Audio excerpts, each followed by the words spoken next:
अमावस्या की काली रात थी। आसमान में चांद का नामो निशान नहीं था। हवा इतनी ठंडी चल रही थी कि पेड़ों की टहनियां डरावनी आवाजें निकाल रही थी। दूर दूर तक सिर्फ घना जंगल था और बीच में सुनसान सड़क। राहुल अपनी पत्नी नेहा के साथ कार से शहर लौट रहा था। दोनों एक शादी से वापस आ रहे थे। रात काफी हो चुकी थी। राहुल, मुझे अच्छा नहीं लग रहा, ये रास्ता बहुत डरावना है, नेहा ने खिड़की से बाहर देखते हुए कहा। राहुल मुस्कुराया। डरो मत, बस आधे घंटे में हाईवे आ जाएगा। अचानक ठक ठक ठक, कार जोर से हिली और बंद हो गई। Oh no! राहुल ने कई बार स्टार्ट करने की कोशिश की, लेकिन इंजन ने जवाब दे दिया। जंगल की खामोशी और गहरी हो गई। नेहा घबराकर बोली, अब क्या करेंगे? राहुल कार से उतरा। चारों तरफ अंधेरा था, मोबाइल में भी नेटवर्क नहीं था।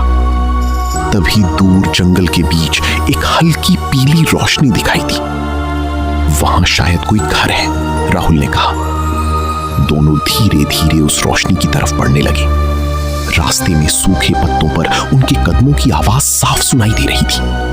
ऐसा लग रहा था जैसे कोई उनका पीछा कर रहा हो। कुछ देर बाद उन्हें एक पुरानी टूटी फूटी कुटिया दिखाई दी।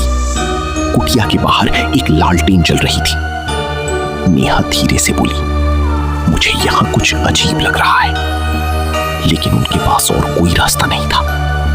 राहुल ने दरवाजा खटखटाया। ठक ठक ठक। कुछ सेकंड बाद दरवाजा अपने आप चर्र की आवाज के साथ खुला। बूढ़ी औरत कुछ सेकंड तक उन्हें घूरती रही, फिर धीमे से मुस्कुराई।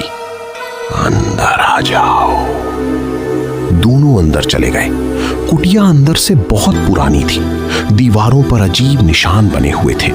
कमरे में एक बदबू फैली हुई थी, जैसे कुछ सड़ रहा हो। नेहा डरते हुए राहुल के पास बैठ गई। बूढ़ी औरत ने कहा, मैं तुम दोनों के लिए चाय बनाकर लाती हूं। वो रसोई में चली गई। तभी नेहा की नजर दीवार पर लगी एक पुरानी तस्वीर पर गई। उस तस्वीर में वही बूढ़ी औरत खड़ी थी, लेकिन उसके साथ जो दंपति थे उनका चेहरा बिल्कुल डरा हुआ था। मृत्यु 2021।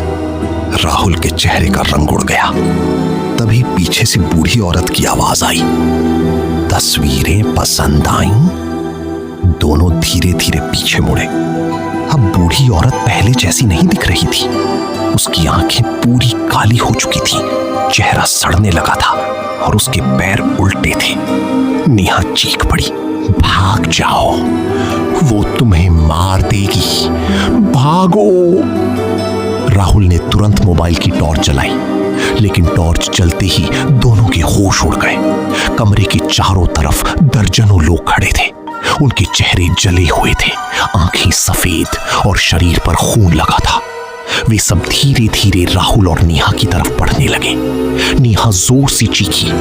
तभी उनमें से एक आत्मा बोली, हम भी मदद मांगने आए थे, लेकिन इस डायन ने हम सबको मार दिया। बूढ़ी औरत अचानक हवा में ऊपर उठ गई और जोर जोर से चिल्लाने लगी, कोई यहां से जिंदा नहीं जाएगा। अचानक पूरा घर कांपने लगा। राहुल ने नेहा का हाथ पकड़ा और खिड़की तोड़कर बाहर कूद गया। दोनों जान बचाकर जंगल में भागने लगे। पीछे से बूढ़ी औरत की डरावनी हंसी लगातार सुनाई दे रही थी। हा हा हा। भागते भागते दोनों सड़क तक पहुंचे और हैरानी की बात, उनकी कार बिल्कुल सही हालत में खड़ी। लोग कहते हैं अमावस्या की रात वो आज भी मदद मांगने वालों को बुलाती है। ये सुनकर राहुल और नेहा की पैरों तले जमीन खिसक गई, क्योंकि पिछली रात उन्होंने उसी औरत के हाथ की बनाई हुई चाय पी थी।